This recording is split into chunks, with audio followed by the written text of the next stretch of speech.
Baik, selamat pagi Pak Joni, Pak Rahman, dan juga teman-teman. Jadi, saya akan mempresentasikan tentang ulasan jurnal MCDM dengan judul A Combined AHP Primitive Approach for Project Selection and a Case Study in the Turkish Textile Industry. Jadi, apa tujuan dari penelitian di dalam jurnal ini? Tujuannya yaitu untuk memilih proyek yang paling sesuai untuk diimplementasikan di sebuah pabrik tekstil di Turki dari berbagai macam proyek yang telah diselesaikan. Selanjutnya, metode apa yang dipakai? Metode yang pertama yaitu AHP untuk menentukan bobot dari kriteria, sedangkan metode yang selanjutnya yaitu adalah Prometi untuk menentukan ranking berdasarkan preferensi pengguna atau perusahaan tersebut. Nah, selanjutnya adalah kriteria evaluasi project. Nah, kriteria ini dipilih berdasarkan pendapat dari para ahli.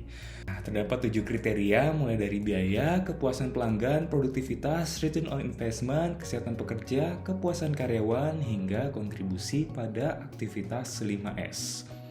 Selanjutnya adalah penentuan skala kepentingan AHP untuk tabel pairwise comparison selanjutnya ya. Tabel ini dibuat berdasarkan penelitian sebelumnya dengan tingkat kepentingan mulai dari 1 hingga 9. Isinya mulai dari kepentingan sama hingga kepentingan ekstrim. Nah, selanjutnya dari tabel sebelumnya diaplikasikan ke tabel ini ya untuk pairwise comparison-nya, membandingkan antar kriteria dengan kriteria yang lain, tingkat kepentingannya ya. Misal nih, biaya atau kriteria 1 itu memiliki tingkat kepentingan 4 dibandingkan dengan kriteria 2 atau kepuasan pelanggan. Nah, sedangkan misal yang 0,33 artinya K4 atau return on investment memiliki tingkat kepentingan sebesar 3 dibandingkan dengan kepuasan pelanggan. Dan begitulah untuk yang lainnya juga.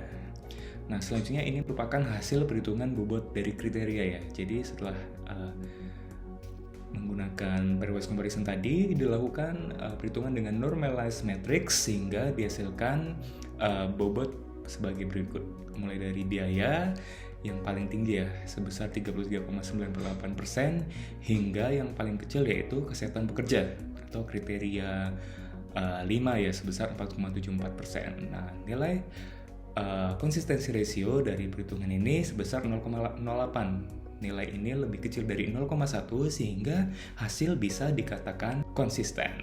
Seperti itu. Baiklah, untuk selanjutnya yaitu pilihan proyek. Ya, jadi untuk proyek yang dinilai terdapat 6 kategori proyek mulai dari A sampai dengan F. Dan tiap kategori proyek memiliki hingga 12 klasifikasi proyek sehingga totalnya ada 30 proyek. Nah, untuk tiap kategori proyek memiliki jumlah klasifikasi yang berbeda ya. Misal Project A memiliki hingga 12 klasifikasi proyek hingga yang terkecil yaitu Project T dengan hanya 1 klasifikasi proyek. Nah, selanjutnya ini merupakan decision matrix atau tabel penilaian ya, penilaian nyata dari untuk tiap kategori dari tiap proyek. Nah, mulai dari kriteria 1 yaitu cost hingga tadi kriteria ke-7 yaitu kontribusi pada aktivitas 5S. Selanjutnya, jadi untuk perhitungan Prometi menggunakan aplikasi Visual Prometi. Nah, jadi yang pertama dilakukan adalah memasukkan unit ya untuk tiap kriteria. Selanjutnya untuk preferensi. Nah, ini untuk preferensi dimasukkan min atau max. Jadi kita mau untuk nilai yang paling bagus itu preferensi kita itu mau yang paling minimal atau maksimal. Nah, misal untuk cost, tentu saja untuk cost kita ingin biaya yang paling minimal atau paling baik. Nah, maka dari itu kita pilih min. Sedangkan untuk customer satisfaction, tentu saja kita ingin yang terbaik ya. Maka dari itu kita pilih max.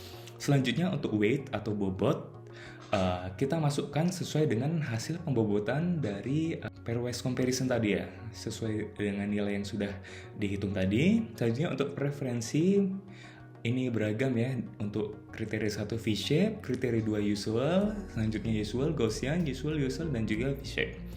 Selanjutnya untuk difference diisi sesuai preferensi. Nah, untuk ini dikosongkan ya ternyata, dan preferensi hanya diisi pada cost dan juga kontribusi pada 5S. Sedangkan untuk Gaussian diisi hanya pada ROI. Di sini bisa dilihat datanya ada yang berwarna merah dan berwarna hijau. Nah, kenapa untuk cost yang berwarna hijau adalah yang paling kecil? Jadi sesuai dengan yang preferensi yang dimasukkan ya, nilai minimal yang dipilih maka yang paling kecil mendapatkan warna hijau, sedangkan yang warna merah itu merupakan paling tidak masuk dalam preferensi ya.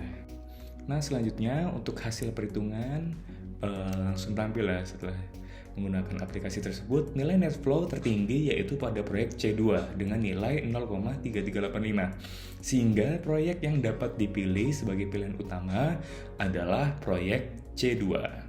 Nah, untuk alternatifnya dapat mengikuti sesuai ranking pada hasil yang sudah ada. Baiklah, sekian presentasi dari saya. Terima kasih.